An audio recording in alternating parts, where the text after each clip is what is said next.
We're starting from the bottom and we're scrolling to the top to give you an idea of how much stuff we're going to be talking about today. We have 18 build archetypes, more submissions than that, but I've grouped some of them together. And we're going to talk about the build contest for cooldown recovery speed. We've done some of these build contests in the past, mostly for unique items and set items, but this time around we had cooldown recovery speed introduced as an affix in 0.9, along with opal rings for cooldown. And we wanted to see what's the coolest thing that you can do with these affixes. My build contests are never about finding the best build, but they are about finding sweet builds. I encourage you to vote. The people who are watching here live on twitch.tv/PermaFreeze, we'll be voting for good builds, but we're also going to be voting for sweet builds. If the best thing ends up being, look at how much cooldown I have and I have permanent uptime of Flame Ward, maybe that's a thing. That's probably not going to win because Flame Ward, it's good. It's good defense, but like it's not sweet. It doesn't have that spice, right? Where's the je ne sais quoi? So we're going to start from the very top and we have 18 builds to talk about. This will be a long video. We'll see if we can maybe go fast, maybe like 5 minutes per submission or so. But people have really submitted like dissertations. There's some essays. There's some wordy responses that have been posted in the cooldown submissions here. So let's start at number 1. This is somebody who won one of our previous contests, and I have an idea of what this character is. So just real quick, let's not do that, but let's have it slightly less volume and take a look at the Mau Mau Necro Dreadshade Sacrifice montage. It's 40 seconds long. Let's see what's going on here.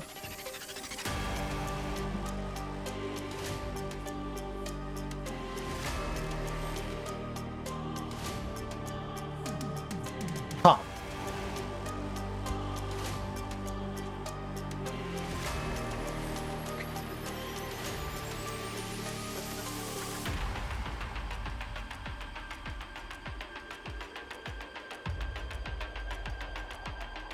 Well, here's the thing. That is an awful lot of damage. Are we going to have montage with like hype music for all of them? Oh, there was no drop? You didn't include the drop? Oh my god. All right. So my build on a sweet, satisfying build takes advantage of CDR, Necro, Dreadshade, Boneprison Sacrifice. Boneprison lasts 8 seconds, has roughly 11 sections, which are all individual minions that you can sacrifice. Boneprison with a follow-up node that makes the cooldown for Boneprison 6 seconds. With CDR on your helmet, with double opal rings, CDR on your belt, and CDR on boots, you get this roughly 3.3 seconds. This enables you to have 3 casts of 11 minions, so like 33 minions, which gives you 148.5% more damage with a 3-point in the Pontifex node in Sacrifice. On top of all this, you get the other multipliers there. You have Rip Blood for a couple reasons. The flat spell damage per cast, it adds up. Added damage effectiveness, so that's 16 flat damage to juice up the explosions. Application of Bleeds, because we want the 45% more multiplier in the Sacrifice skill tree. And then we apply ailments to kite when needed. And then to get back mana when you're doing an arena push. For the one-shot setup, you can do these extra things. You fish for CDR shrines in an arena map. What a toxic thing to write. All right, listen, I hear you, but holy shit. Echo modifiers that you want to avoid or anything defensive because they mess up with the one-shot capabilities here. Here's the build planner. Note that the build planner is set up with the Cursed Limbs node, but this is meant for when they fix it. The ethical clips below and the gameplay below is all without abusing the Cursed Limb node in Bone Curse. Here's some clips. Enjoy. Here's an ethical one-shot. Let's watch one more of these. I want to see some ethical one-shots. This is 135 corruption with no defensive modifiers. So show me the no defensive modifiers. So they cast. I'm trying to pause. I couldn't pause fast enough. So they have Dreadshade on one of their minions here.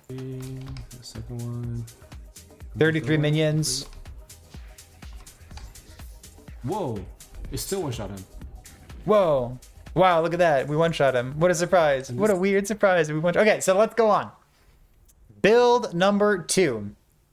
This is a wall of text. So let's read the first paragraph and not read the rest of it. So this one says totemless, poison, Nova, Scorpion Beastmaster. So we got this idea from another person in the community named Flintler, who ran with the build with Frenzy Totems and Totem Node for Warcry. I adapted the build to work without totems to make use of the better damage steroid and the cooldown resets on Eterra's Blessing. This allows me to scale Healing Effect, which improves the healing node on Warcry and Leap, as well as the heal from Call of the Node, or Call of the Pack node. The reason that I want to submit this build, the reason I want to submit this build as it is a tanky, non-unique reliant minion build with a good clear, reasonably strong bossing, nice quality of life. I love quality of life. 2 abilities that give a cooldown, or so they give invulnerability and cleanse effects, while relying on a largely overlooked primalist minion with Scorpion. I don't see many Scorpion builds out there. So we have cooldown on Venom Nova, and we're resetting the cooldown by using Eterra's Blessing. So we got some build pros and build cons. If you'd like to peruse these, I keep these in the archive section of my Discord, so you can scroll down there and you will be able to read these as well if you'd like to. Important note for playing the build intends for you to numlock. Yeah, so there's like a description of the numlock thing. You could just hold down the button, which is what I do because I don't have numlock in my PC. Build planner gameplay. Yeah, let's see some gameplay. I told people that Twitch chat really loves videos. So thankfully, a lot of people submitted videos, which makes me very happy. Let's see what the gameplay looks like here. Looks like we have cooldown swipe. So every time that you swipe, you get to proc your minion skill. So I know that there's at least one other build out there that is doing a similar thing with a different minion, which is pretty neat. Bonk, bonk. Punch, punch. Punch, punch, punch. Like shooting poison everywhere. Everyone that I've heard play Scorpion in 0.9 has said that the clear speed is surprisingly good. So this makes me very happy. Bonk. Is there a boss kill in here somewhere? There is a boss kill. All right, this is tier 4, right? Yeah, all right. This is tier 4 Lightless Arbor. Invulnerability, walking through the laser. Love that. Do you think Scorpion is the king of clear speed on the companion side? I like that. This is pretty reasonable damage. Oh, invulnerability while you're Fury Leaping? You can just jump through the laser and Warcry through the laser? That's really cozy, isn't it? Yeah, wow, that's really cozy. And good damage too. Nice, I like it. Let's get this thing out of here. And we're gonna keep going. Listen, we got a lot of builds to talk about, so let's just keep up the pace, all right? Let's see. I'm going to skip around a little bit because I want to group together some of the builds that look kind of similar. So we're going to skip around to this build real quick. I'm changing my notes that I have off screen here. We're going to scroll down to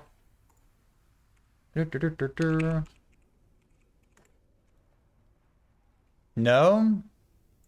What? Does searching not work?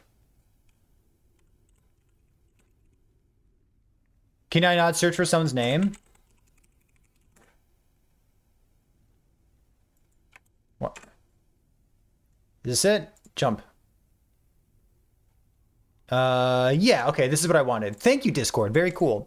For our next build submission, we're going to take a look at something that also uses swipe with cooldown. So let's take a look at this. This is Crathmore. It says full explanation in the video because I struggled to express myself in writing. That's fine. This is a Stormcrow Beastmaster. So the impetus of the build is to find the shortest cooldown that I could, 2 seconds in the swipe skill tree, and see if I can get it low enough with CDR to make it feel like it was a normal, spammable attack. I was almost successful, but I didn't have opal rings, so this could be better. This person is playing Crowstorm with their Stormcrows. They have multiple crows out there. 150% of our own lightning damage being inherited by the crows, so I like this as well. Fury Leap. Not only is Fury Leap fantastic as a movement skill, but also gives flat damage for the next 3 seconds. And then it also gives you the invulnerability, which is great. The last skills here are flexible, but I went with the Frenzy Totem and Eter's Blessing, so they don't need to reset their minion skill because it's already on like a 1 second cooldown. So let's take a look at the cooldown version of Stormcrows here. I will say, just gonna do a short, quick. I'm gonna talk over this as they show us the gameplay. There's another build out there that I was expecting to see from somebody, but I did not see. But I'm gonna kind of group them together because I know that person was really busy. There's someone else that for the build contest, they did this, but they also did TP on their Stormcrow. So like they used TP Stormcrow and like their Crowstorm occurred and then their own personage appeared and then they swiped and then like another one happened. And then if you also use Frenzy Totem or Eter's Blessing to reset Crowstorm on top of that, then you can like TP Crowstorm, swipe Crowstorm, Eter's Blessing, Crowstorm, Frenzy Totem, Crowstorm. So you could get 4 of them along with bonus movement speed off of your Crowstorm if you're using it like that. And I think that's a really cool idea. We'll see a video about that later once that person gets back to me, maybe tomorrow or something. But the idea of using swipe for to go with your Crowstorm, I really like that at least one person submitted something here for us. So this is pretty sweet. I think it's a really cool idea. I tried personally a crow bear kind of thing where like you're a werebear, you're a druid, and you're swiping things like that. It was fine, but these human form things with Beastmaster, especially like the TP version, I think they're pretty cool. Because remember, when you're a human form, you get to activate Crowstorm itself, not only relying on swipe. So you have options for doing that. There is a 30-minute video, which we're not going to watch. But again, if you want to watch this kind of thing, check the archives of my Discord, and you can see all of these videos linked there. So let's move on from that. We're going to scroll back up to our top of the list here. Let's go like this. And the next build that we're going to look at is... Twitch chat loves videos. Twitch chat does love videos. We're going to take a look at this one next. So this is X1, X1, X1, X2. And they're submitting a max CDR Judgement Holy Trail Paladin. So, love this. So they said, wait a minute, that's just Holy Trail Judgement. What's the catch? You see, says X1, X1, X1, X2. Before the 0.9 patch, the lowest cooldown you can get on Judgement was 2.09 seconds. Repeating, of course. Currently, I have 1.39 second cooldown on my setup, and that's with bad Opal Rings and only 1 Exalted CDR Epics.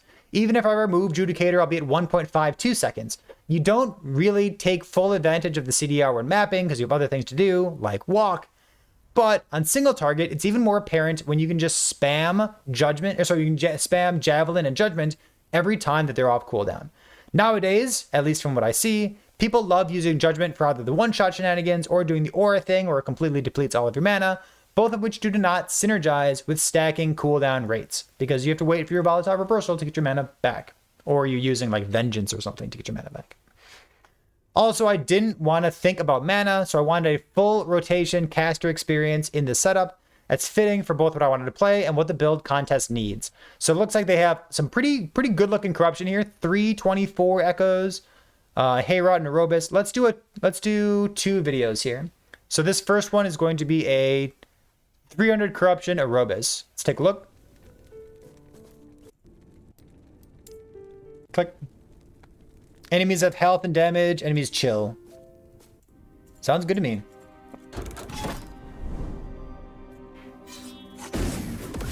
I can by the sea chains, traveler. I cannot do that. Nothing will remain.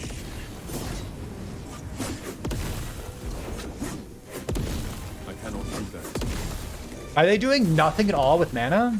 I cannot do that. Man, that mana stuff's pretty good, isn't it? I cannot do that. This is good damage though. I cannot do that. I've kind of always wanted to play a Judgment build that didn't just obliterate my mana. I cannot do that. And like this is fine. I want to see the gameplay too. Like in a Echo. Oh, is that health recovery? Or is that leech? That must be health recovery, right? So they didn't disable their health recovery. Cool, cool. Yeah, let's go see. This is 324 doing a echo. Close some of these on. Let's see. Monsters have health and damage. Oh, health and damage, health and damage. A little bit spooky, but all right.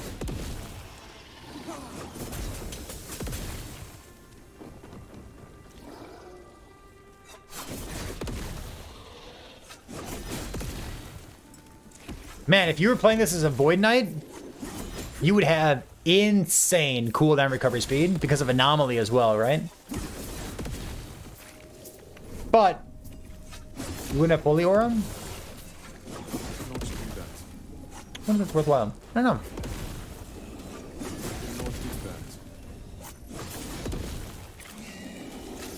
I guess you wouldn't have Judgement, which is like a huge difference here. This is specifically a Judgement build. Yeah. Bonk. Cool. All right.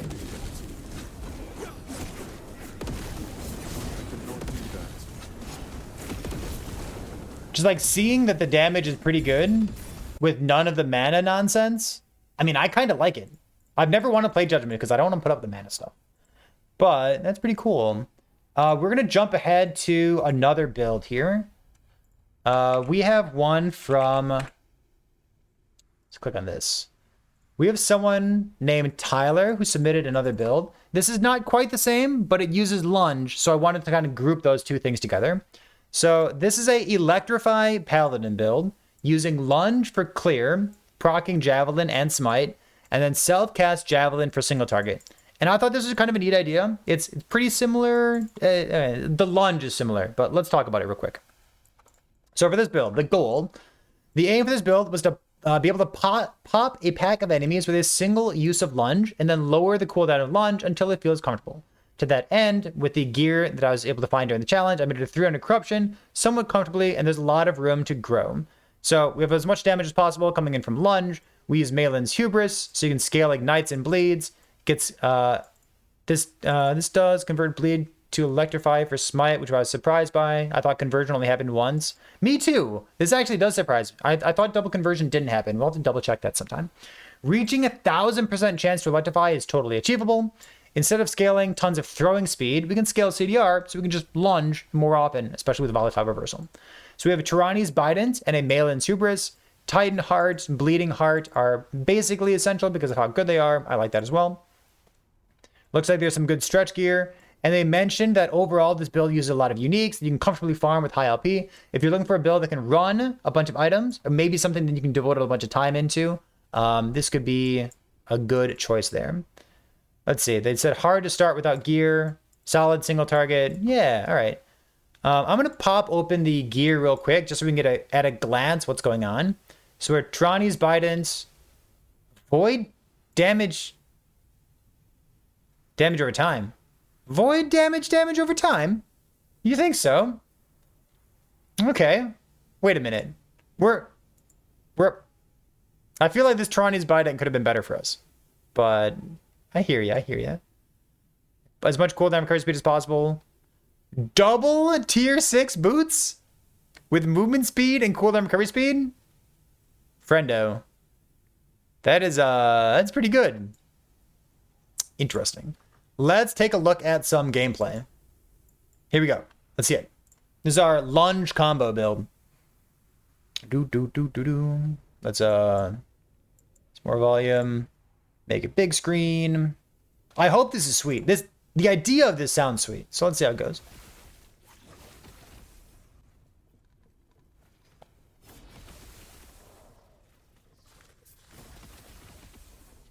So whenever they lunge, they're proccing Javelin. And the Javelin procs Smite, but then the lunge also procs Smite.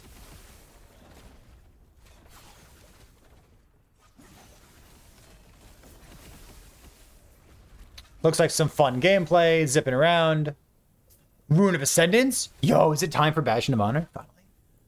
Maybe. It looks like we're not going to be seeing any single target damage.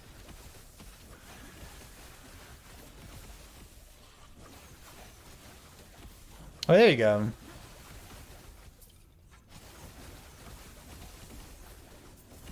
So you're pretty much just clearing with Lunge. I wonder how much minus mana you need on your gear. I guess they have some mana regeneration, huh? Let's see. They did damage over time minus throwing mana cost. So probably just like a sealed tier 1 thing, right? And then they have 19 mana regen. So they did like quite a bit of mana regeneration, didn't they? They have mana regen, exalted mana regen on their amulet, mana regen here, mana regen there. Okay. Plus 4 levels to smite. Oh my god, the dream. Cool. I like the idea a lot. That looks like a very fun build to play. I'm kind of into it. It's like a Lunge combo build. All right. Moving on to the next build here. We're going to look for... Nope,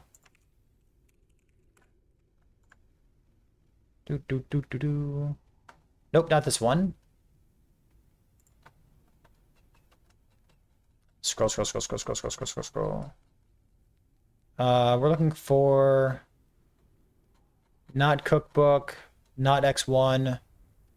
We're looking at this build here. There we go. For our next build, we have Archer, who put together a Glacier build, but I think the most important thing about this is the Snap Freeze. So we have 2 builds that are pretty similar, but this is build number 1 in this category. So we're stacking cooldown recovery speed with Snap Freeze. The damage is with Ice Barrage, but then they ended up pivoting over to Glacier instead.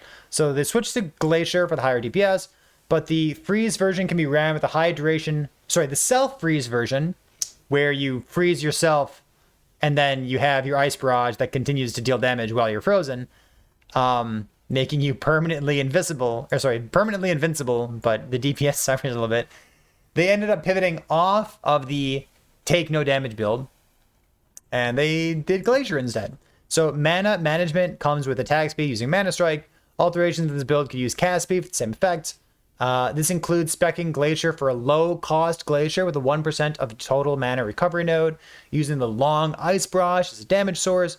So the higher the mana, the higher your mana pool, the better. Also, Snap Freeze mana efficiency scales with intelligence, so stacking as much int as possible helps out here. Real quick, let's take a look at the build planner. So this is what they worked on. They have 1500 life, so they did like a half life. Like I don't think they're really stacking endurance threshold. Yeah, so they're doing a life version of Fractured Crown, not the endurance threshold version. They have some prism wraps here, 2 LP prism wraps, and I still don't have a Bastion. All right. Take a look at the skills. Glacier spec for damage. Glacier spec for second hit Glacier. From our Snap Freeze, which is about as much cooldown recovery speed as possible. We are not stealing Cold Res. I feel like we should be stealing Cold Res. I like stealing Cold Res, but apparently we're not stealing Cold Res. We're only permanently freezing monsters, I suppose. Mana Strike giving us mana back. And then we have plus 1,000 armor while Flame War is active. I'm a big fan of that. I wish we had like some more nodes in the duration stuff. Like maybe trimming the cast when stun stuff. The duration's so good. But yeah, putting all 5 points in this, damn, that is so much armor. I'm a big fan. And then let's take a look at the mastery real quick. Kind of just the things that you'd expect. Nearby enemy, when you hit an enemy with a cold skill, you chill everything. Move all 3 points. Do we need this? Do we need to chill all 3 enemies? All right, listen. I'm not the one who played the build. I did sneak a peek at this video. Real quick. Looks like they jumped into their buddy's timeline here. And this is 1,350 corruption. And the other person's here just to make sure that the boss starts. But, I mean, if you want bosses not to move, you could just play this build. Yep, there you go. And the boss never moves. So somebody else can deal damage, or you could cast Glacier, or you could cast something, but as long as you deal non-zero damage, the boss will die because they do not move. So Neat. Neat. Let's take a look at their single target damage in a tier 4 jewel right here. Skip forward a little bit. So this is PermaFreeze along with Glacier. And you can see they're casting their Ice Barrage as well. Is this...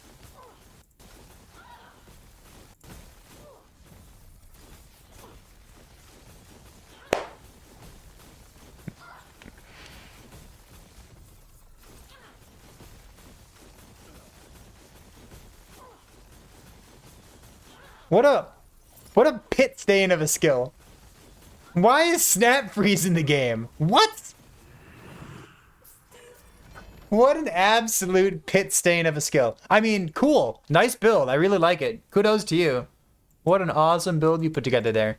We're going to scroll ahead to somebody else's build. I grouped another one up here. So we're going to scroll ahead to Koss's build, KOS. So Koss said, Archer was first, but I worked on my own version of Snap Freeze. So this is a Snap Freeze perma-stun thing, very similar to what we just looked at a second ago. When I was calculating my cooldown and the duration of different skills, I found that Snap Freeze has a longer duration than cool. So there are 2 bosses with freeze immunity, but all other bosses in the game are permanently frozen. This build is also very flexible. You can use whatever skill you want. You can do Glacier, Ice Barrage. You could, like they said here, they did a version with Spark Charges as well. I think they said that. Pretty sure they did. So I uploaded 3 different build videos on Google Drive if you want to take a look at that. The build planner for perfectionists is roughly this. There's no video, but let's take a look at the build planner just real quick. Yeah, there's your Spark Charges. Pretty much gear and use whatever you want. They ended up doing a Spark Charge, Lightning Blast, chaining to the same target. This costs a lot of mana playing it like this. I like it. Doesn't it cost a lot of mana? And then like TP, Ele Nova, Spark Charges, big AoE. Yeah.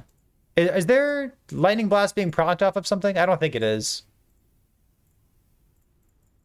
Then they're just like self-casting Lightning Blast. And remember, like, Lightning Blast has this node that says like 200% more damage off of your Lightning Blast, but it costs mana. But like this thing, it has a built-in 125% more damage if you're using something like Mana Strike instead. And then Mana Strike hits a bunch of times, so maybe Mana Strike is a better choice here. But that's a pretty good... Holy crap, this gear. Whew. Man, you people. Is this? No, this is the Perfectionist. No. They said build planner for perfection. My gear is far away. Okay, got it. Yeah, they don't have this gear.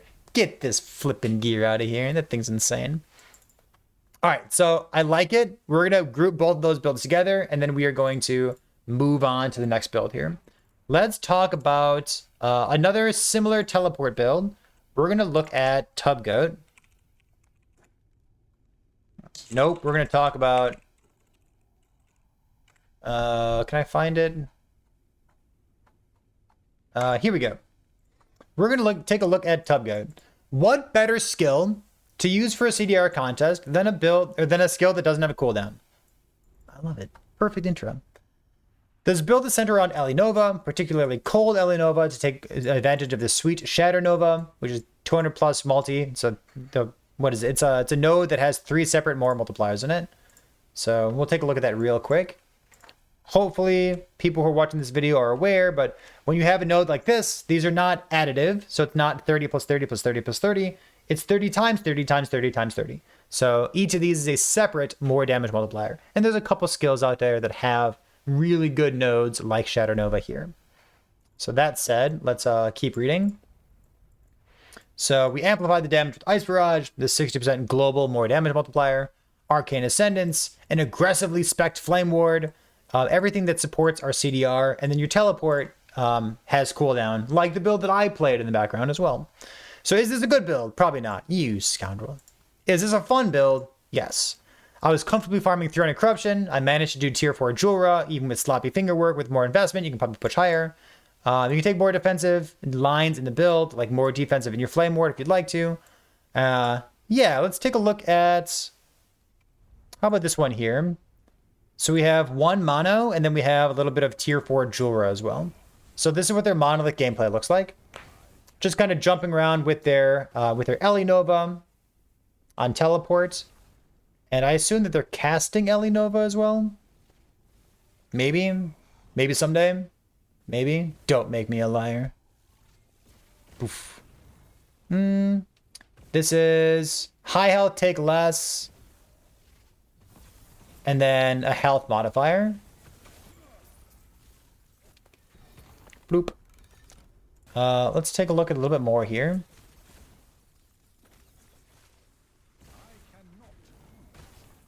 Popping the whole pack. Love it. They're doing a ward thing as well. Looks like reactive ward maybe. Oh wait, are they Twisted Heart? They might be Twisted Heart as well. Maybe. Let's go to the tier 4 Jura and see how that damages. So how much are we participating in the boss fight? And how much are we permanently freezing the boss? Not even permanently freezing the boss? I hate it.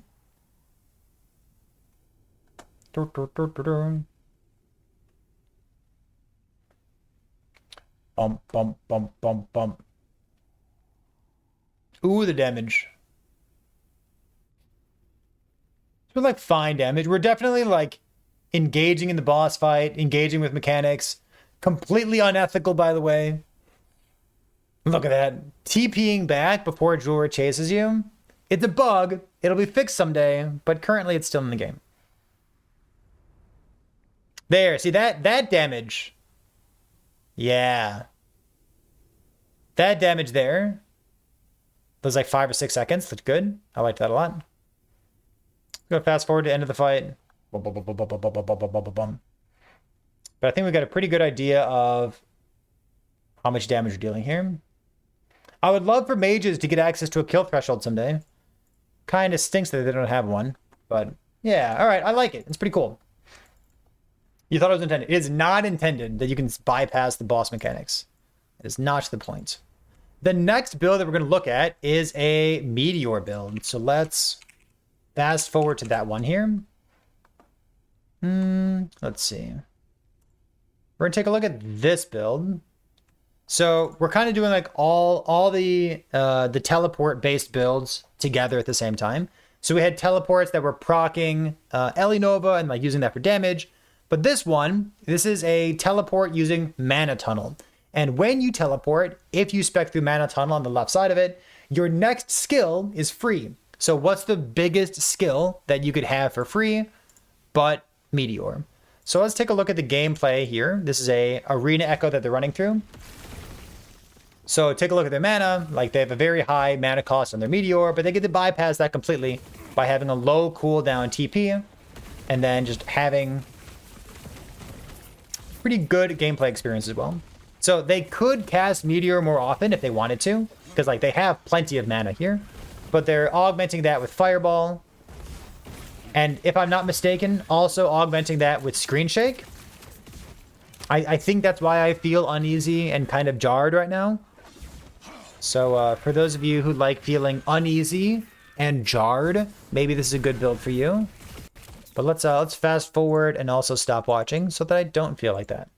So they said the Meteor Node Aftermath recovers mana every 3 seconds. The Mana Tunnel and Teleport makes your next spell refund its mana cost, effectively costing 0. If you ever cast Meteor after Teleport, it's free, and it gives us mana. So the problem, Mana Tunnel has a very long cooldown. The solution, cram as much cooldown recovery speed into the build as possible. You'd like to increase the mana cost in order to make it give you more mana. You could use a Horn of Icaros. I don't know why you would ever do that, but a Gate Staff is a cool idea. I like that. So their idea was to use Cinderstrong, Horns, Immolator's Ablation. They crammed all of these in the same build. So they just settled with a Gate Staff, which I think is a much better choice overall. For damage, they went with Fireball for the obvious synergy there. Any fire skill would do just fine to take advantage of the Craterborn buff that gives you the fire penetration. Let's take a look at their... How about an Emperor of Corpses? It's Fractured Crown. This is a Fractured Crown build, no ward. And then one of the benefits of having a big mana refund is Ooh, look at that damage. Is that you you can be nice and tanky with damage taken from mana before health. So you take less damage the further you are away from the Emperor corpses. That was a recent change. How do you play with screen shake? What are you doing? Why are you doing this to my eyes? But cool, I like it. It's a very cool idea of using that mana refund mechanic to fuel a Fractured Crown build. I'm into it. Your gear is atrociously bad, and then I won't show it on stream. All right, cool idea. I like it. We have another build. Let's go like this real quick. How do we find Dread's thing? We go... Yeah, here we go. The second Meteor build, which also uses some teleport, is this one here. This is Dread, co-host on podcast, Dreadful on YouTube. You can go find this guy. But he did a cooldown Sork using Meteor and Black Hole. He has a very high opinion of this. I cannot wait to watch the video. He says CDR is for Mana Strike. CDR is for mana. He's using cooldown Mana Strike. Okay. Teleport for a free spell. Remember when Mana Strike has a cooldown, it gives you a bunch of extra mana for that. Black Hole for single target damage. And Flame Ward for free 100% uptime of haste and the ward. So the build works much better now because of mana spent gained as ward. It's a competitive affix with the new base types that have been introduced to the game in 0.9 and the change to Mana Tunnel so that you're actually spending mana. Oh, it counts as spending mana even though it's like a 0 mana cost. That's important because of the mana spent gained as ward. All right, let's take a look at this Meteor build here. Ooh, that is an excellent observation, right? Do we have no sound? All right. I will kill you. Pew, pew, pew, pew, pew. I'm going to provide sound effects. So we have res, health, and then like 300 corruption. So this is quite a tanky boss here. This is not 100 corruption. So their mana is going up and down, right? Take a look at their ward every time they're casting something. I wonder if they want a reactive ward setup. I wonder if he might have it. We'll check the build planner as well. So we're casting Meteor. We're like aggressively chugging our mana because we have mana spent gained as ward. And then let's watch his mana to see how much mana he's getting back from the cooldown Mana Strike as well. Cooldown Mana Strike, I think you got to be melee range for that. It's like you need to actually walk up to an enemy and smack them. It's like there's a trade-off there. You don't have to, but like the way he's doing it, yeah. If you are a ranged Mana Strike character, then like that mana would get reduced by the minus 80%. Mana Strike gives you 100 mana per use. Yeah. Look at those meteors. Like there's somebody out there who's going to see this build and they're going to be like, holy shit, that's exactly what I want to do in Last Epoch. Like this, oh, I guess there's is there an echo somewhere? All right, there Dread included an echo here. So let's see what this looks like. They're casting Meteor. TP Black Hole. Remember, TP with mana total means that you get the mana refund, but it counts as casting or counts as consuming the mana for the sake of mana spent gain as ward, which is a really good change. I'm a big fan of that. Yeah, this is going to be like somebody's new favorite build. Like, look at how many meteors are raining down, and it's remotely playable. Holy moly! Like, look at the modifiers here, chat. Health, high health, deal increased damage. Like health and damage, dodge, health. Like this is a chunky map. You got to remember, when people rightfully include all the information on the right side of the screen to show you like how many echoes you're currently doing, you got to read it. Like, the difference between this and 100 corruption with no modifiers is monumental. This is, like, kind of toxic. Undead enemies have increased health and damage, and basically all the enemies are undead enemies. So this is pretty beefy stuff. I'm a big fan of that. Cool, man. So the next build that we're going to take a look at after this, we have one more style of build to look at. And this is something that was pretty close to what I played for this past week. And that is this one first. We're going to look at more teleport builds. And this is teleport spark charges. So I had been playing something with like TP spark charges using Fragment of the Enigma. And then whenever you TP, you proc your Ele Nova, and your Ele Nova also applies an extra spark charge for you. So that's the idea here. This person was also using Surge, Ele Nova, Mana Strike, Lightning Blast. I think you kind of got to choose between Surge and Teleport. You're probably only going to use one of those two things. But because like they put each other on cooldown.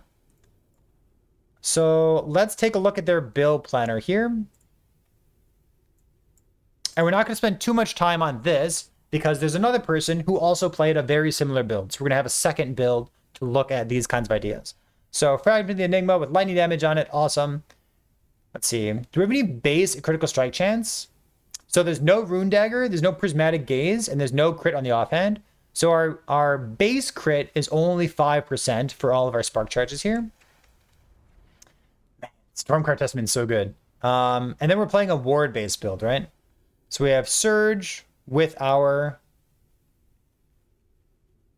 Surge is more light. Okay, so Surge is proccing Lightning Blast. Surge is proccing Spark Charges. Surge itself is probably not dealing much damage, though. Having Teleport in here as well. I think you want to choose one of these two things, because like they share a cooldown. Lightning Blast is procced off of Surge. Remember, when Lightning Blast is procced, it does not chain at all. So the Arcing Power node, it says maximum additional change does not include triggered cast. So if you're triggering Lightning Blast, this Arcing Power node does not do anything for you. But they're using this to apply extra spark charges over on the right side. And they have Mana Strike, spark charges. They're not doing Mana Arc. And then they're not doing the teleporting strikes. I love teleporting strikes. Oh my god, it's so good. And then Ele Nova, kind of how you expect, with as much AoE and spark charges as possible. So I like that. A lot of cool ideas. There's no ward stuff up here. They went Spellblade. And they're not doing intelligence. They're not taking any of the int nodes. I feel like int nodes are pretty strong when it comes to spark charges. And they're not taking the int crit here. Oh, it's a singularity.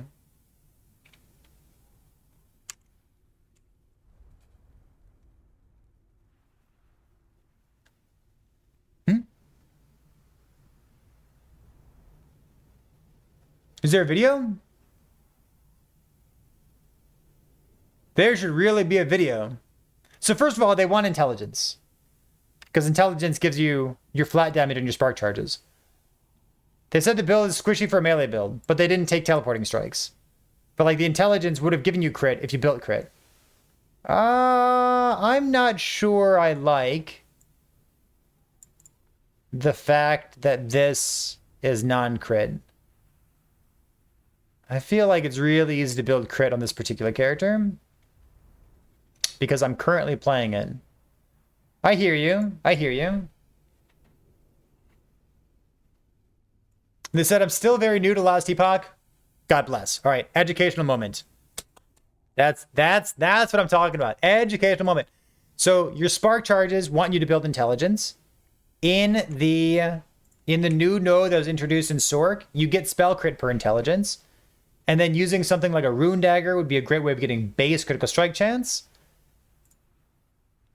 And then pairing that with like all the crit chance and crit multi. If you're a Sork, you get crit chance and crit multi here. If you're a Spellblade, you don't. But you still have access to like all the intelligence stuff here. Like you could be a ward-based build, like ward per second. So there's a lot of good synergies that we don't quite get to spec into. But yeah, okay, got it. I probably should have read the very first sentence, but listen, I play video games. I'm not very good at reading, so got it. All right. Educational moment. We probably could min-max this more, but I still like the idea of it a lot. There is one more build we could talk about a little bit. I think we talked about it already. Yeah, we talked about the PermaFreeze Glacier character. And that was somebody who's like using spark charges as well, because once you have a bunch of cooldown for your what's it called? Oh, you're gonna make me look it up. Once you have a bunch of cooldown for your snap freeze, you can kind of pair it along with anything you want. So another person who did the permafreeze stuff also did a spark charge build. So KOS, their build is very similar to this one here. The next build that we're looking at is very different than other stuff that we've seen so far. So let's scroll up and take a look at Mistia's build. Mistia played a Ignite Volcanic Orb character. No Holy Trail builds. We talked about Holy Trail builds already. They should be at the beginning of this video. Just scroll back. So Ignite Volcanic Orb. I'm curious to see how this is going to go. I expect to see Enchant Weapon consuming ignites and getting a bunch of more damage multiplier on it. But let's see what Mistia has to say here. Heavily cooldown based build. Almost all of the skills have cooldown. The advantages are that you have very high single target damage, peak DPS, 2.5 mil, 20-second tier 4 jewel roll along with snap freezes, 40 seconds without snap freeze because you need to actually use the engage with the boss mechanics. You have good defenses, 2,000 to 6,000 ward. It's a piano build. All of your skills have cooldowns. It's a little bit annoying. You need precise control of your volcanic orb. The mobs will die behind you, so it's easy to miss loot. What a pain. Your ward-based defense. They did a bulwark shield, which I'm in love with. This is very, very cool. So they're playing let me show you the build planner real quick, because you're gonna love this, Chad. Let's go for mapping. I played a Spellblade with crit surge, and I talked about Bulwark of the Last Abyss, right? So Bulwark almost perfectly lines up with the new node in the very base mage class for reactive ward. So it says when you drop below 70% health, and this thing chunks you for 25% of your health. So it almost lines up, but it doesn't. And I remember saying, I was like, man, if this only lined up perfectly, it'd be insane. So what if it did? They took this and they combined it with out of body. 9% of your health gets converted into ward. So it bridges the gap between the 70 and the 75, and it's awesome. I am a big fan of this. Ooh, this is something that I want to play all of a sudden. So let's all tap back. So thanks to Skyfell90, if you're out there, excellent. Lowering your health to trigger the reactive ward passive, big fan of it. Gaining about 4,000 ward every 6 seconds, awesome. You can switch to 1 or 2 Ashes of Mortality when dealing with bosses. Interesting. That's chance to gain ward per ignite on enemy. Infinite haste.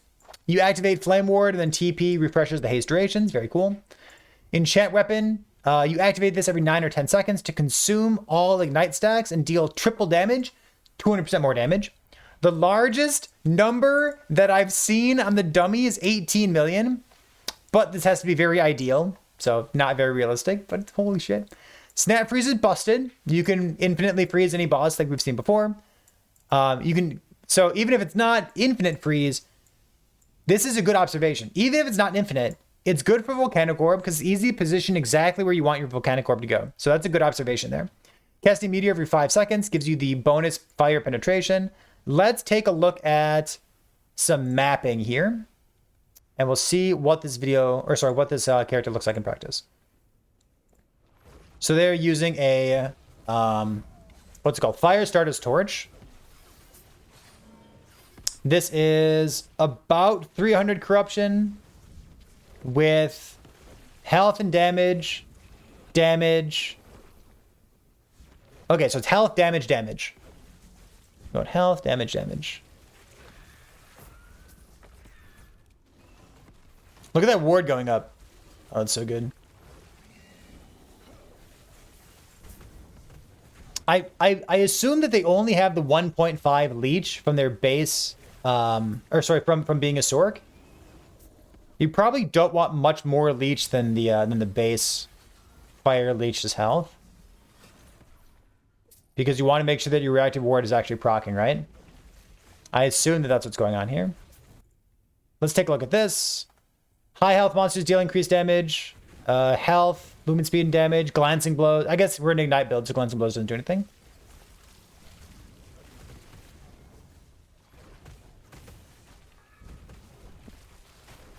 Yeah, take a look at the cooldown of Volcanic Orb. It's like it's like less than a second, isn't it?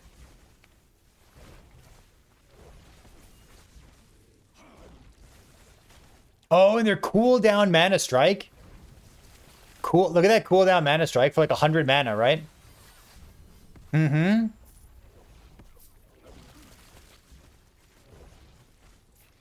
Cooldown mana strike is OP. Interesting. Very interesting. Let's take a look at the boss as well, because it sounds like something spicy is about to happen here. So let's take a look. Who needs focus? I hate focus. The fewer builds that I can play with focus, the happier I am. This is movement speed and damage, 100% more health. Okay, so this is about 200 corruption with a damage modifier. Wow, look at how slow that is.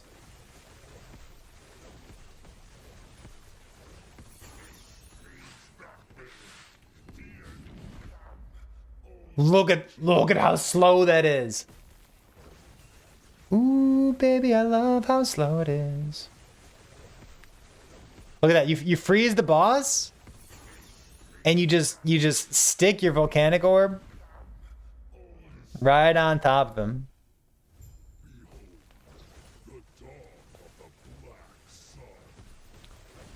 And then watch the toolbar.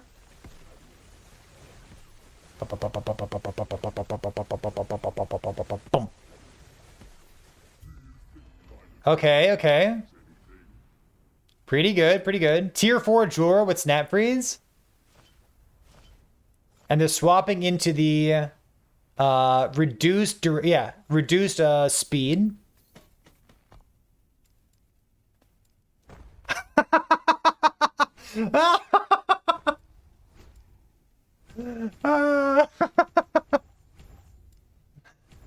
Yeah, okay. Wait, my brain. What the fuck? All right, you ready? Hit it. Show me. Boop. 400, 500, 600, 700, 800, 999 plus? 999 plus. Oh, that was about 50% HP. About 50% HP with the enchant weapon proc.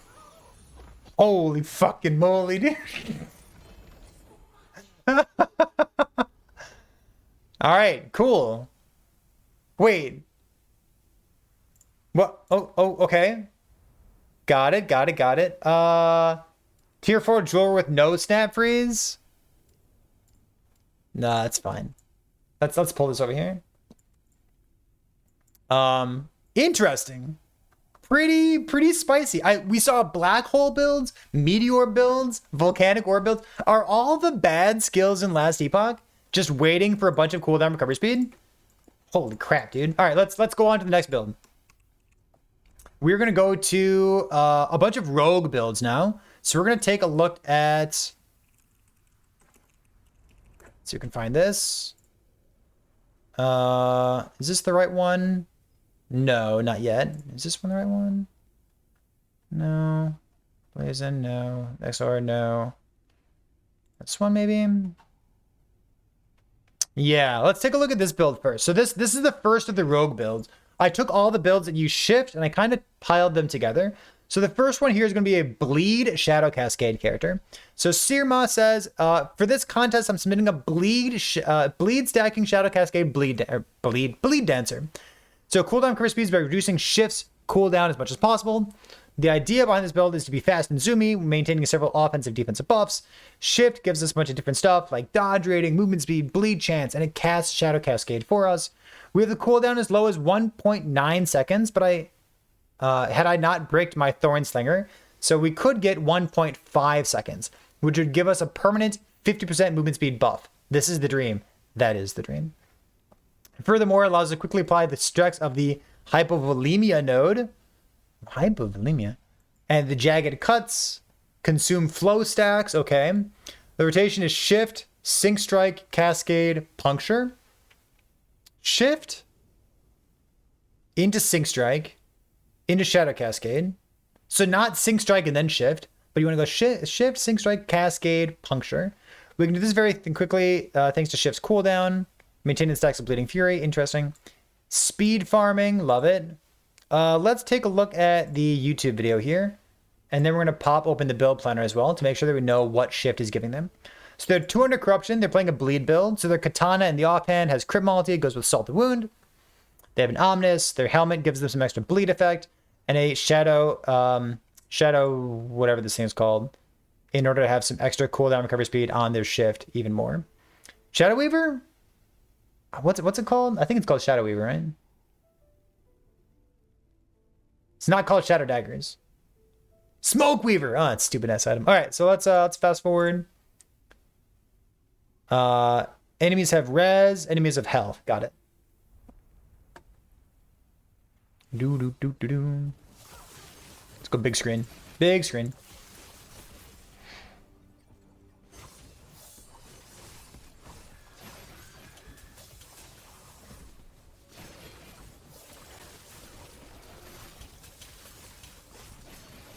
I wonder if they have chance to gain a Dust Shroud when you use a melee skill that hits on their chest piece. I'm kind of curious to see how they set this up. I'm watching their mana as well. I wonder if they're creating 4 shadows with Sync Strike instead of just 3. They might be. So their mana kind of looked spooky for a second there.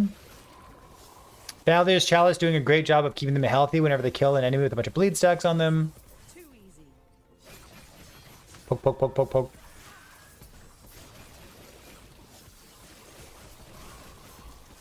Cool. I like it.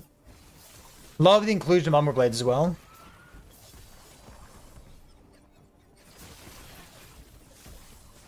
There we go. So let's close that out.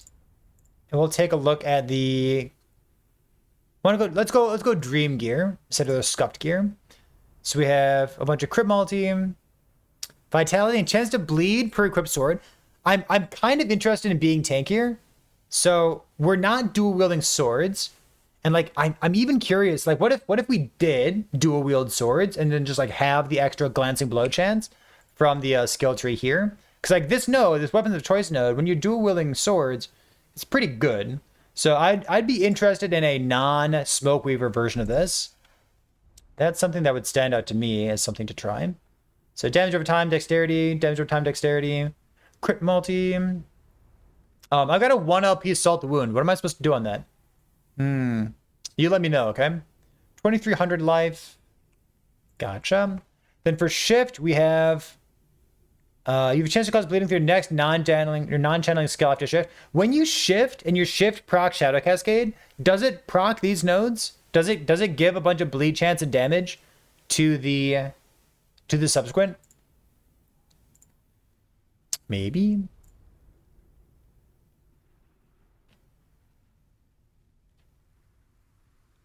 Mana cost plus 10. Sync Strike deals more damage, but the shadows now attack from where you teleported from. I've never seen anyone take this node before. Got it. No, but use on Sync. Okay, so your Sync Strike consumes all the buffs from your Shift. So normally Sync Strike is just there to like put shadows out, and then you want your Shadow Cascade to have a bunch of damage. So like, that's a little weird, right? Like Sync Strike for damage, huh? Okay. Umber Blades applying bleeds. I love that. All these nodes here. Poison conversion, sure, love that as well. Yeah, and then a bunch of mana again on hit, sure. So we could go physical shred, but I assume that we have Fizz shred on a blessing, perhaps? We have no Fizz shred at all. We have armor, percent armor. So the fact that we have access to Fizz shred on puncture, I might be willing to take this instead and have a couple nodes there. I might do this. Oh, Sync Strike has shred on it, doesn't it? This node. Fizz shred chance. So it applies 2 shreds? Okay.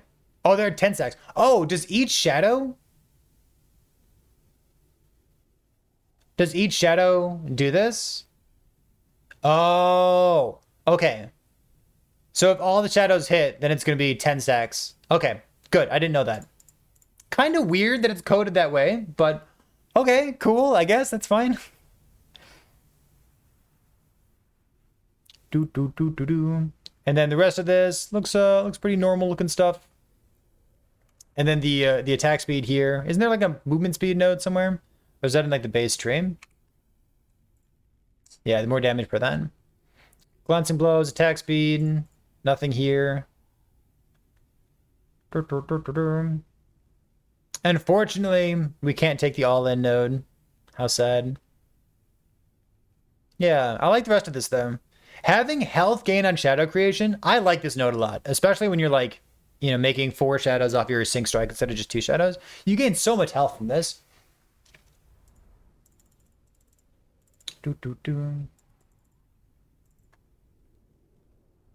amount of detail that I'm going to each build is getting larger and larger as I go down the builds. Maybe I shouldn't. I'm getting sidetracked. All right, let's keep going then. Listen, we got lots of builds to go through. Let us continue.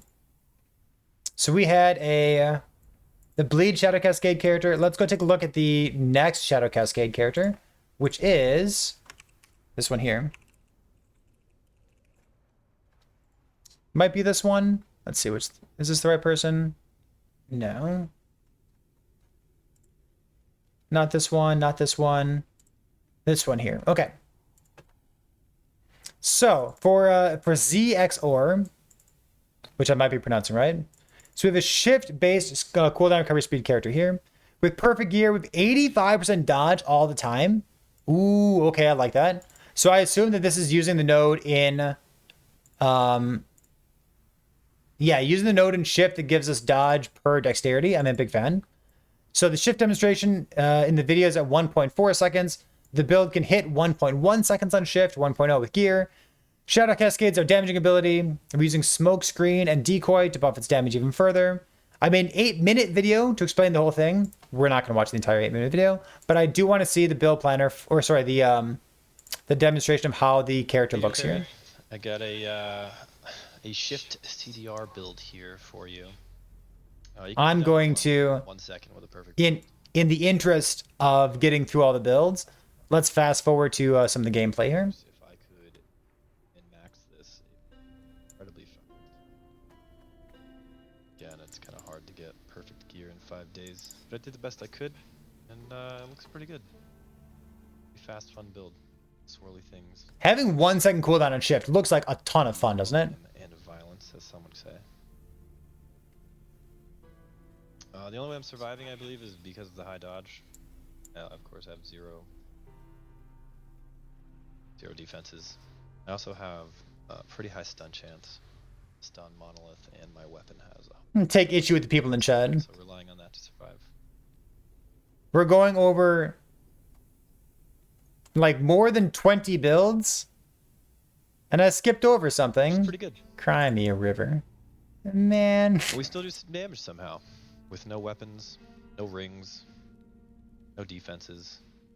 Wait, If anything hit me, I would just 0.4. they take off their weapons. As I said earlier, if I could, if with perfect gear, you can the lesser of the gears, it's still pretty quick, still pretty efficient, and still doing damage actually. So no complaints. Oh, it's interesting. Okay, we have a boss kill here. Unfortunately, their name is getting in the way of seeing how much damage they're dealing, but we can take a look at this anyways. This is about 200 corruption with health damage. And you can kind of see the boss's health go down a little bit. Let's wait for a good DPS window.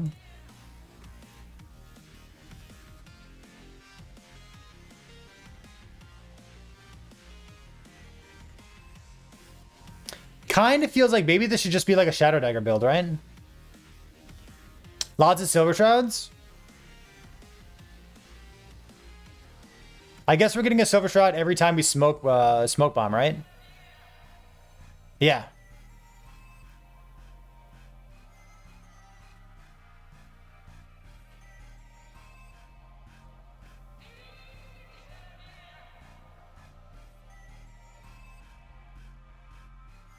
Just smoke bomb everything? Why even bother taking damage? Shadow. Alright, so we can pop open the build planner real quick. See what's going on here. So there's Shadow Dagger build. Or sorry, they're not a Shadow Dagger. They are a Shadow Cascade build. They are Shadow Daggers. They are Shadow Daggers and Umbral Blades, with no Shadow Daggers on Shadow Cascade. So the Shadow Cascade's like dealing melee damage. But like in terms of melee damage, isn't the damage kind of low on Smokeweaver?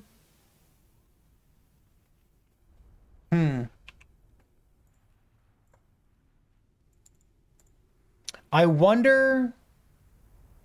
Oh, they have 3 stacks here. I mean, I suppose. Having extra stacks of Silver Shrouds doesn't do anything, does it? Because don't they all get consumed? No, not really? Gotcha. I wonder if this build should be like a Shadow Dagger build altogether, or just like a melee crit build with Shadow Cascade. Because like we're kind of in between the two, right?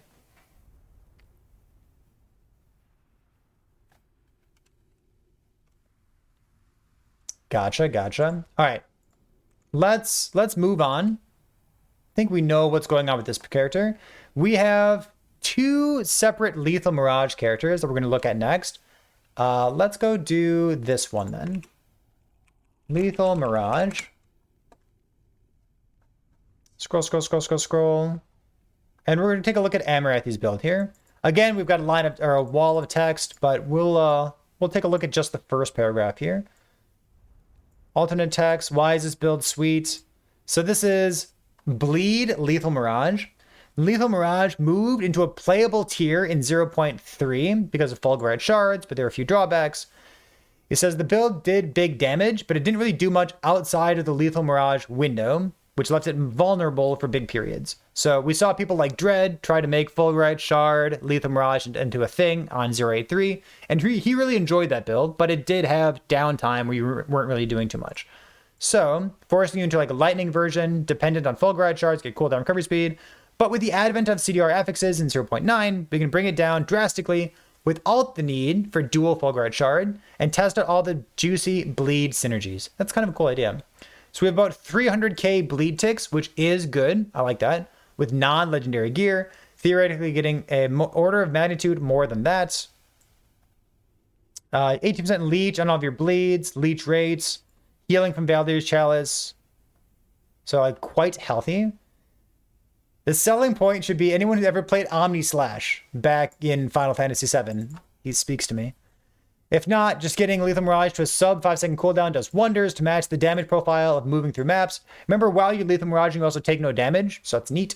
Means you always have kill potential and you can zoom around the map in normal rogue style without the need for a meta build. So let's take a look at a video here. We've got 2 videos. I don't know if there's a bossing one or what, but yeah, let's take a look at this.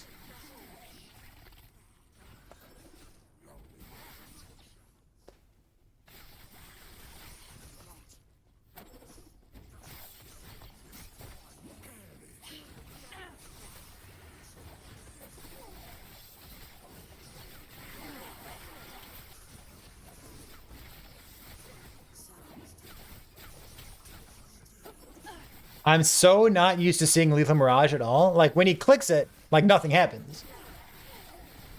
Boop. He just, like, disappears. And it's like, oh, what's happening right now? It's like, oh, got it. He said that there was a bug where Lethal Mirages try to target his own character. Oh, a singularity. Pick it up, pick it up, pick it up, pick it up. Coward. Is he killing the monsters behind him? Are they dying? This is like 250 corruption or so. Health and damage, high health, take less. Okay. This is bleed, yes. This is a bleed Lethal Mirage character.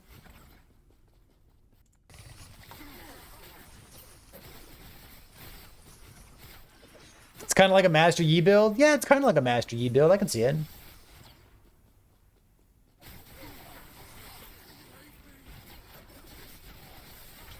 I feel like I just want to do this with Fulgurite Shard and have even more cooldown recovery speed. Can I do that? Maybe that's my next build. Ooh. All right, let's there was another video here. I want a boss kill. Is this a boss video? Looks like it's just more map clear. Okay, gotcha. Just more map clear. The Lethal Mirage animation needs more. Yeah, just like disappearing and dealing damage. It's kind of hard to see exactly what's going on, right? Cool. Since Shift is not an attack and ensures that Lethal Mirage gets the disembowel of adding 5 bleed stacks to every attack on the Mirage. Okay. Ooh, that's pretty neat. If you get this out of sync, it's easy enough to just spam shurikens until you're back on track. Okay, so this is like making use of... Let's pop up the planner real quick. Making use of... Bleed Fulgurite Shard. Yeah, okay. I'll take it. Making use of flow, right? Like the flow, the rhythm note, and then the disembowel for the extra 5 stacks of bleed for every hit from the Lethal Mirage. It's a pretty cool idea. I like that a lot. Cool. And then 5 seconds overall is a cooldown. Yeah. You have a ton of... I got a ton of Fulgurite Shards. I was kind of thinking about never using them, but now I might. Yeah, I'll take it. We have another Lethal Mirage character, so we're going to jump onto that one as well. So we have this build here. And let's pop up in the build planner real quick. See roughly what's going on. I don't see bleed chance. So I'm not sure if it's a bleed build or not. Probably not a bleed build. But they're using bleed here. Oh, shoot. How am I supposed to tell if they're a bleed build, Jen? Oh, they're a bleed build. Ooh. Okay.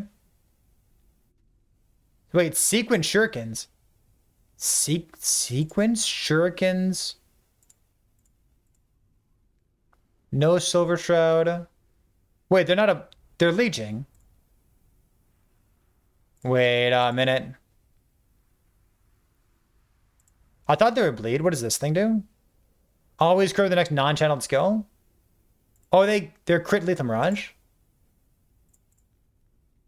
They're crit, right? I think they have some bleed. Isn't there a node that says like more damage against bleed or something?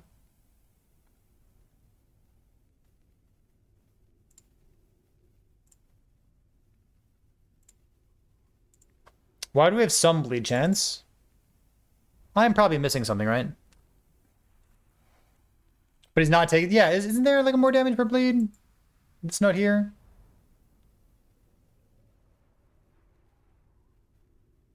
Yeah, hit damage per bleed stack, but they're not taking it. Okay, let's go read the planner here.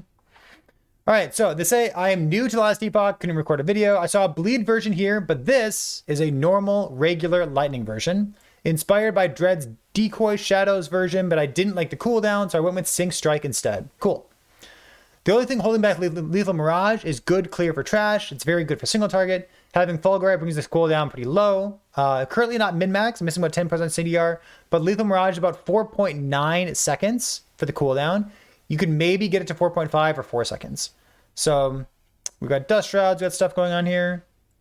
Shadows are important for the build. Scaling the number of Mirages and the more damage multipliers per Mirage hit in Lethal Mirage. Shadow generation from a couple of sources, sure enough. The build's mana intensive. We use zapping strikes with a ranged mana generator. Sure, okay. It looks like they do have a video in here. So let's take a look at this real quick and see what's going on.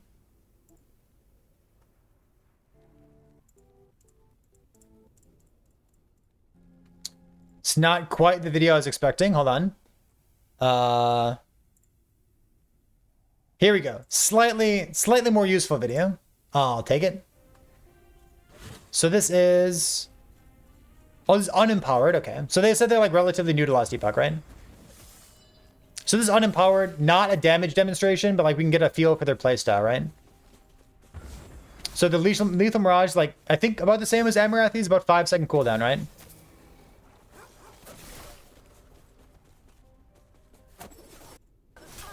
Come on, do something. Use your Lethal Mirage. Pew pew pew pew pew.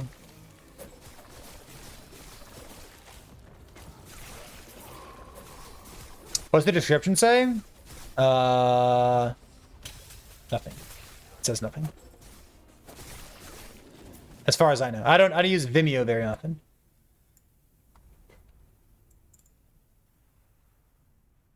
If the CDR is low enough, use Lethal Mirage to clear trash alone. If you want more damage, you can do this as well. Got it. Okay. So we know what we're dealing with here. We have one more rogue character to talk about. And that is the Bleed Dancing Strikes. So I'm excited to see this character because I kind of like Dancing Strikes. We talked about this a little bit before the stream, just saying like their damage looked good. But let's see what's going on with Bleed Dancing Strikes these days. I know there's like a Shadow Dagger Dancing Strikes, but like we talked about Bleed in the past, like wasn't great, but we'll see how it goes. So the build you've been working on is refresh of a previous Dancing Strike character that I played before. With the cooldown changes from 0.9, the big skill that got impacted is Dancing Strikes. Because before, you can get tier 5 on the helmet, which is about 14 CDR. And now you can get about 40 to 70% CDR without Exalted. At one point, I tested 89% CDR, and it felt like piloting a runaway freight train, which is cool. It's a good thing to some. So he did about 50% cooldown recovery speed, proccing our throwing stuff for most of our bleed damage, Shadow Cascade, proccing shurikens, and proccing our Umbral Blades. Other cool interactions in the build that I want to show off is the use of Salt Wound and dual wielding katanas. In my opinion, dual wield katana rogue builds have the extra spice that is so satisfying because they look sweet, and they also give you tons of glance and blow chance from the skill tree. Gaining high bleed effects with, I guess, bleed effects, not quite a thing anymore. Getting physical penetration with bleeds in 0.9. Thank you so much. Extra sweetness, we have a Corsair helmet. It gives us more CDR since they changed. Oh, they changed the base. Oh, that's really good. Okay. Also, bonus points for not being a Shadow Dagger build. I agree. That's bonus points. Let's see how their damage looks on their Bleed Dancing Strikes character.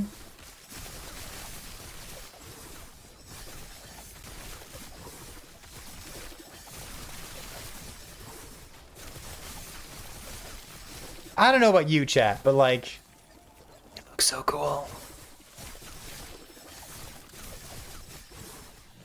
So Dancing Strike doesn't get attack speed. It scales with attack speed, but like it doesn't scale the attack speed with attack speed. It just gives you more damage.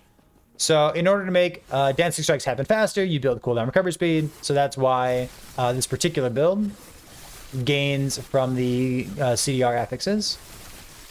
What corruption is this? This is about 120 corruption with health, damage.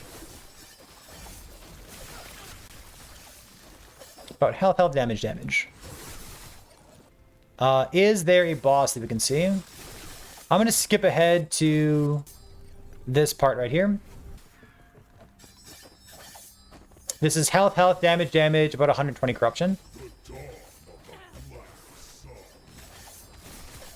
Jump.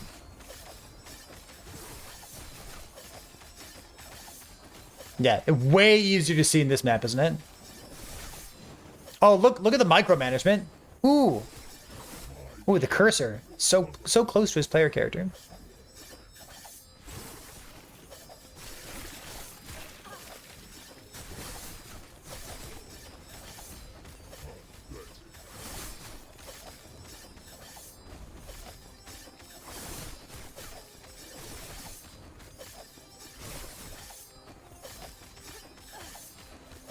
I'm going to fast forward to one more boss here and take a look at this.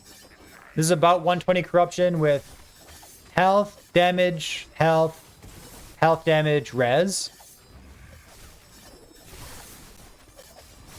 But just 120 corruption or so. Good looking damage. It's fine. They said that their damage ticks on the dummy were about 300k, which is really, really good.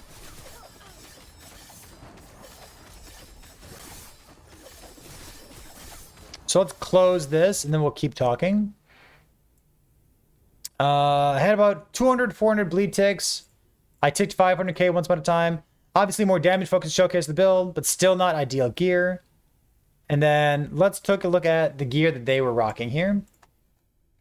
So Valdir's Chalice, Bleeding Heart, Salt Wound, and the helmet. The fact that the helmet's a cooldown base is awesome. It's very cool. Damage while wielding a sword. Dodge rating if you've been hit recently. Dodge rating if you've been hit recently. That's interesting. I kind of want to see what their defenses were for the character. Every third attack has the extra bleeds from Disembowel. Sure. No apostasy. Are we... I wonder if we're capped on glancing blows. We're probably capped on glancing blows, right? I'd be very surprised if we weren't. Pretty normal looking stuff. All right. I am a fan of that. Mana regen, damage over time. Oh, do you need mana regen? Scoff. Mana regen builds. All right. Dancing Strikes is difficult to play effectively. I can't wait to screw it up. Kind of looks like fun. All right. We have 2 more builds to look at. We're getting close. Let's take a look at this build. So I did peek this build planner, or sorry, this video earlier, so I know roughly what's going on with this character. This is the mostly human leaping lightning druid. Cool. So they start out playing Crowbear, and Crowbear is a build that I played on stream for just like a couple hours. You have cooldown swipe in werebear form, and then you're using your swipe in order to proc a Crowstorm from your crows. And we saw some other people in this build contest doing the same thing. So, Fury Leap has cooldown recovery speed in it. He arrived at build number 2, which was full Fizz Maul, just trying to like jump on top of things and deal Fizz damage. It felt strong, it was triggering a bunch of stuff. But is Maul as a bear really the kind of thing that you want to do for a build contest? Especially for a hipster like me? No. I can appreciate that. So, he's shape-shifting from human form to bear form to human form to bear form. His shapeshift cooldown is about 3 seconds. He can get better with gear, which means that in the Druid Mastery, you also get to take advantage of this over here. When leaving a transformed state, you gain 70% damage reduction for 2 seconds, and he's proccing this quite often, which is a bit strong. Yeah. So, let's see, let's try form swapping for 40% more damage. I don't know what Relentless Thunder is. Man, do I have to go look at Relentless Thunder? What am I doing in human form? Leaping seemed a lot less cool when it had a long cooldown. Swipe for damage is fine. I looked at Fragment of the Enigma. God bless. I remembered a bunch of functionality they tested, and I remember that Earthquake could be converted partially to lightning and scale off spell damage. The Aftershocks could trigger twice and drop avalanche boulders each time this happened. The Lightning Storm, a mess of cascading triggers. Yeah, listen, when I say that I understand what's going on, what I really understand is that it's a mess of cascading triggers. So EQ costs a lot of mana, drains your mana about 3 seconds, and then you swap into a bear form, you get 40% more damage, you proc some lightning bolts and swipe to get your stacks, and then you transform back to human. So let's take a look at this video here. And I think, to me, what's important is the fact that we're transforming back and back. So like I'm watching the rage and I'm watching the mana. Because when we're a human, we go EQ, EQ, EQ, and we drain as much mana as possible, and that also procs the avalanches. And then we swap into a bear, our rage goes back to full, And then as soon as our cooldown comes back, we're going to swap back into human form. And then when we're a human, we have the 70% damage reduction for 2 seconds. And then when we become a bear, we have the 40% more damage for 2 or 3 seconds, was it? And then swipe. I don't know if we have swipe specs. I assume we do, but I'm not actually sure if we have swipe specs. Because if we do, of course, it gives us extra stacks, up to 3 stacks at the 5% more damage per stack. Okay, gotcha. So we kind of see what's going on here. Let's fast forward to the end of the video. Like, spell EQ, casting it 3 times in a row, and then still having a playable build for the next couple seconds. Not using Tempest Strike is a hell of a drug, chat. So, like, I think I get it.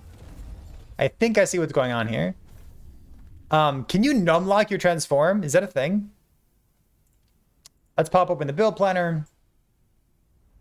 A skeletal... Wait, what? That's the wrong build planner, right? I think so. I think that's the wrong build planner. Looks like this. Okay, here we go. This is the correct build. Fragment of the Enigma. Okay, so he numlocks his transform. So he transforms on cooldown. Coral Wand gives you as much flat lightning damage as possible, because if you use a normal wand, then your damage is split between Fizz and Lightning for your spell EQ. So I understand the use of the Coral Wand here. Lightning damage, Werebear form, cooldown recovery speed. I love the inclusion of Fragment to the Enigma. And then chance for an avalanche boulder to drop at a nearby enemy on spellcast. Do we need that? Chance to create an earthquake aftershock at a nearby enemy on melee attacks, or melee attack with swipe. Swipe, Spriggan, earthquake.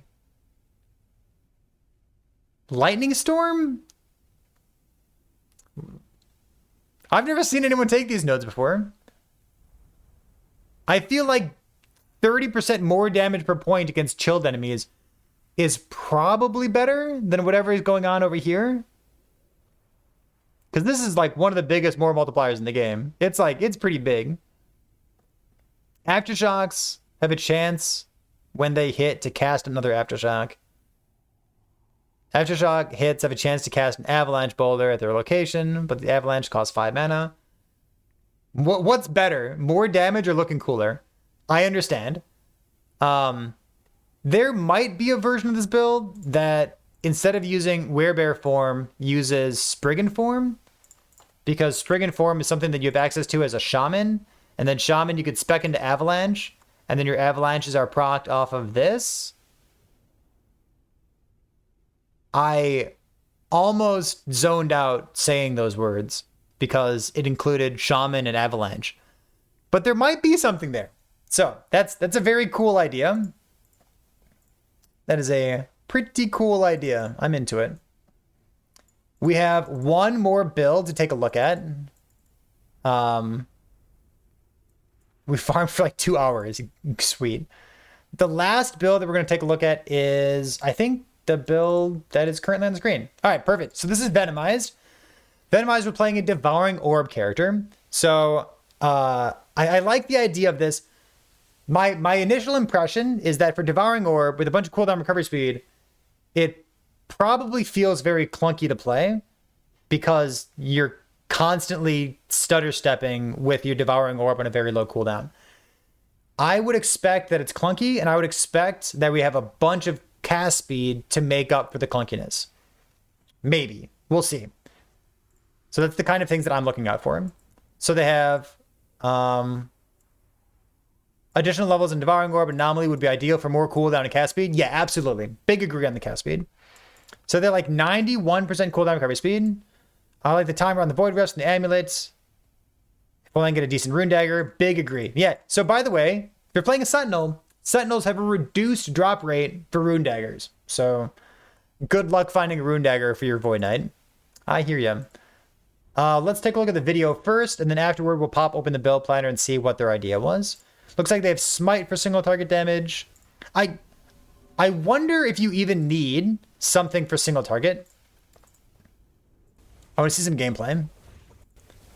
I wonder if you even need a separate single target skill for Devouring Orb. Because, like, if it's on a low cooldown, you're going to be casting it all the time, right? So you probably don't have time to cast a different skill instead. Maybe something like borrowing Lizard's idea of using Rebuke for single target and just being super tanky so that you can afford to stand on top of a monster. Because remember, Devouring Orb, the most damage that you can get from Devouring Orb is having the orbs themselves collide with a monster, which means that you're basically a melee build. So getting crit in other places, like a Prismatic Gaze or a Rune Dagger, and then using a shield instead of using a Catalyst offhand is a great way of addressing the whole melee situation here. Because, like, this character, like, I know the numbers on the character. It's very squishy. It is quite a squishy character. Having no Titan Heart, no extra damage reduction, no shield, no nothing. But it's got a lot of Devouring Orbs, which to me is a big bonus, because I do love me some Devouring Orbs. Let's pop open their build planner as well. Let's go like this. See what they were working on. So Locket gives them base crits, no Prismatic Gaze, but using a Rune Dagger with cast speed crit multi. It's pretty good. I wonder if this is this ideal? Yeah, the build planner is best in slot. Gotcha. Bastion of Honor. Who has one of those? Not me, unfortunately. So, level of anomaly, vitality. Love this. Vitality. Vitality everywhere. The perfect Void Knight setup. Just all vitality all the time. Cooldown, cooldown, cooldown. So they opted into Smite. Smite, double cast, all the crit multi-nodes. Sure, for single target. And they spec'd into their Devouring Orb like this. So, oh, you know what's interesting here? So I feel like I'm only talking about this because I love Devouring Orb so much. This node on the far right side doesn't inherit Extinction. The reason that it was interesting for a while to go Cataclysm is that Cataclysm did use Extinction. In 0.9, Extinction got updated, where it says this only affects the damage of Devouring Orb hitting itself, or hitting a monster itself. So this Abyssal Echo over here, it got nerfed. It got nerfed twice. And then it only has the Void Penetration, the Time Rot stuff here, and then the damage versus Time Rot enemies, which is fine, but it's like 2-ish more damage multipliers. It's really not too much. So I would be interested personally in playing a build that like maxes out the Extinction and maybe even puts more points into Sightless Star to have extra cast speed so I can cast it faster. And then maybe not trekking all the way over here for these nodes. So that's my idea. But I like all this. Yeah, Time Rot. Ooh, baby. This is another 45% more damage multiplier. Of note, instead of Smite, remember I said that Smite might not be a good choice because like you have so much cooldown recovery speed, so you're going to be casting Devouring Orb so often. Maybe instead of Smite, you could use Abyssal Echoes, because Abyssal Echoes would give you another 20% more damage for your Devouring Orb, on top of just being a skill that does a ton of damage. Anyways, even though it's like a non-crit skill, still scales with vitality, still scales with most of what we've got going on here. So that's an idea. Damage versus stunned. Damage versus stunned. I hear you. But what if we just took these notes up here instead? Extra cooldown. Extra cool. I'm a big fan of taking all the attack and cast speed stuff up here. But okay. So they went for the damage against stun enemies and the extra cooldown from Time Lost Wisdom. I hear you. I hear you. Lunge is for utility. It procs smites. Gives extra clear speed. I do like that. We saw a couple lunge combo clear speed builds earlier today, so that's neat. I think that about does it there. Does anything else stand out? Crit multi, spell crits, void damage, vitality, vitality, vitality. Yeah, all right. Cool stuff, man. Cool stuff for sure. And I think that about does it. We've looked at 20-ish builds. We've looked at a lot of builds. And as it turns out, I'm kind of hungry. So I'm kind of excited to like do the voting, see how that goes, go get some lunch for myself. But one thing at a time, let us pop open this thing here, a straw poll. And I'm going to encourage the people in chat to vote because you're the ones who are taking a look at all these submissions and seeing which ones are the sweetest. But we're going to punch all of these in real quick. So CDR build contest. So we have multiple choices. I'm going to group some of these together, and then I have all the names of the people who submitted them together. So we have the like Necro, Boneprison one-shot, Boneprison sacrifice. We'll put that there. We have, I'm going to just copy paste them. We have a Scorpion build. We have Crowstorm plus Swipe. We saw a Judgement Holy Trail build. We saw an Electrify Lunge combo build. We had a couple people working on a PermaFreeze Glacier kind of thing. We saw some TP Ele Nova characters. We actually saw two different styles of build using Meteor and combining it with Mana Tunnel off of your teleport to get around the mana cost. And then we also saw this one here that happens to have Black Hole in it as well. We have some Spark Charge characters with their TP. We saw a interesting Ignite Volcanic Orb character here. We have a Bleed Shadow Cascade character. We have a Shadow Cascade crit. Let's call the character like this. Like that. We saw a Bleed Lethal Mirage build. We saw a crit. Let's go like this. The crit Lethal Mirage character as well. Next up was, God, there's so many. Bleed Dancing Strikes. I'm going to call this next build Transforming EQ. And then last, but certainly not least, is Devouring Orb. So I'm going to allow people in chat to vote up to 3 times for different builds because we have so many of them. And let's go like this. Show advanced settings. Close on a date. Let's go like this. Allow for comments? Nope. Let's go like this. All right. I think I've set this up right. Boy, I sure hope so. So here's the voting. Here's what we got. So take a look at that straw poll there. Vote for up to 3 of these things. And I think in the meantime, put on some nice, relaxing, smooth jazz in the background while you do your voting there. If somebody comes in the next couple of minutes, I encourage you to also share this with them. In fact, I can pin this, can't I? Let's do a pinned message real quick. I'll pin that right at the very top. I am much hungrier than I thought I was going to be. So I'll be back in less than 5 minutes. That vote is up for you right now. When I come back in less than 5 minutes, we'll take a look at the votes and we'll see who won. We'll do some judging after that point, all right? So I'll be right back. Please vote. If you see anybody sneak in here in the meantime, tell them to vote as well. Or maybe not, because if they're just showing up at the very end, maybe they shouldn't vote. But I can't control that. So chat, I will see you in 5 minutes. I encourage you to vote. I'll be right back.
I'm disappointed he didn't open the build planner. I have some of the worst gear that you will ever see. I didn't read all of mine.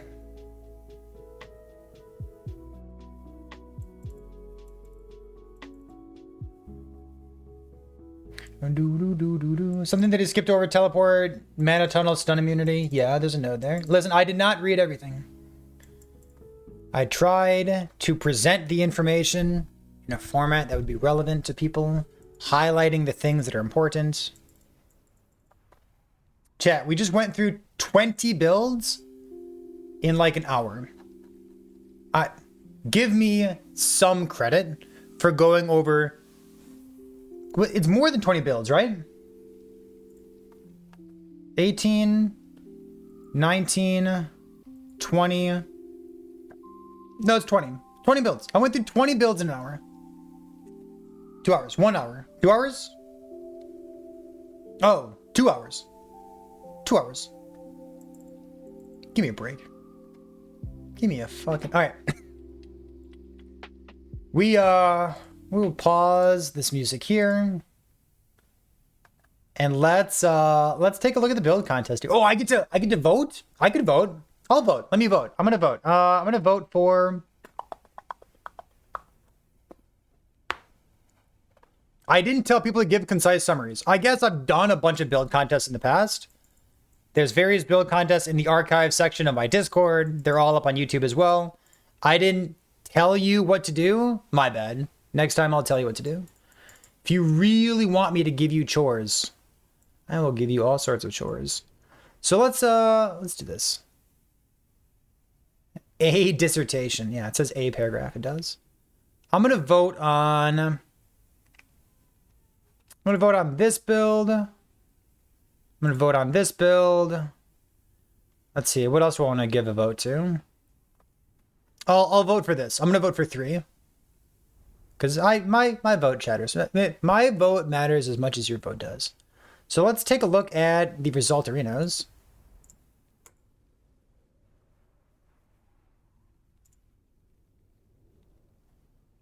Sweet. Oh, we've got a bunch of votes. Oh, look at that. You want me to tell you what I'm voting for? No, can do. Sorry. I'm going to tell you what I'm voting for. But the results are in. Wait, are they? Let's see. We have a. Okay, you know what? We'll do 4 builds at one. So we'll do first place, and then we'll do 3 builds in second place. How about that? So, because that's the way that the votes break there. So for the votes, let's pull up my master list of everything here. In tying for, so we have 3 builds that tied for second place. Tying for second place, number 1 is Transform EQ. So this is the build that procs as many things as possible, but it's basically a human form spell EQ, transform into a bear, proc some extra stuff, and then swap back by numlocking your transform. That's second place build number 1. Second place build number 2 is a Scorpion build. So Scorpion build, this is another this was a cooldown swipe, proccing your companion skill as often as possible. And then I think that was the gist of it. Cooldown swipe, proccing your skills as much as possible. Oh, and then resetting the companion skill with Frenzy Totem and Terra's Blessing as needed. So that's pretty cool. I think Scorpion's like a little bit underrated right now, but I've heard a lot of people who play Scorpion say that it's really good clear speed. So that's pretty neat. I do enjoy that. After that, second place build number 3 is Necro, Dreadshade, Boneprison, Sacrifice. This is a combo build, if I've ever seen a combo build. We actually, a handful of the builds that we've seen are combo builds. But this is just like the YouTube montage with some really hype music of just one-shotting bosses over and over by having Sacrifice cast 33 times, which is pretty cool. Or not cast 33 times, but cast on 33 of your minions. So that's an interesting thing that you can do. It's a good meme. It's a good meme. And the first place build, who will be receiving the same as the other second place builds, but more notoriety because their build was extra sweet. First place build is let's see if we can find it real quick. This one, we've got some Ignite Volcanic Orb. Ignite Volcanic Orb winning the prize for the CDR contest, and also for the biggest gear swap I've ever seen in one of these highlight videos. So just for the sake of a good meme. Just for the sake of a good meme, chat. Because Mistia won our contest here. We are going to fast forward to a tier 4 Jura, and we're gonna relive a moment together, okay? Let's relive the tier 4 Jura, yeah? Here you go. 1, 2, 3, 4, 5, 6, 7, 8. Okay, it's like 9, 10, 11, 12, 13, 14, 15, 16. Respect 17, 18. Respect this. Another click buttons 30 times. 30, 40. Only the most important nodes. Respect this, click this, put this on the bar, put this up there. You don't need flame walk. Okay, this, and then we walk up. Okay, so there's our skills. We have this, and then okay, we're ready. 3, 2, 1. Come on. And then you perma-freeze the boss. It's like, it's just so funny.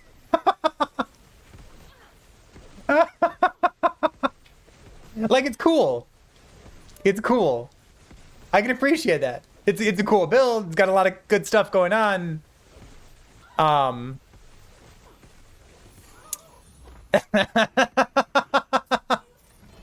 will say, every time that I see one of Mistia's videos, Mistia enjoys demonstrating their builds on tier 4 Jura, and they have no qualms about cheesing as much single target damage as you can get. And like, why wouldn't you? Why wouldn't you gear swap to have as much single target damage as you? I love it. I respect the hell out of that. So there you go. We had over we had 18 build archetypes, over 20 builds altogether. We had all sorts of submissions, and the 4 builds with Transforming EQ, Cooldown Swipe with Scorpion, the Boneprison Sacrifice combo build, and Ignite Volcanic Orb as the 4 winners who will be getting gift subs to the channel here as a thank you for participating, and also for reward for getting the votes from people here in Twitch chat who think your build is awesome.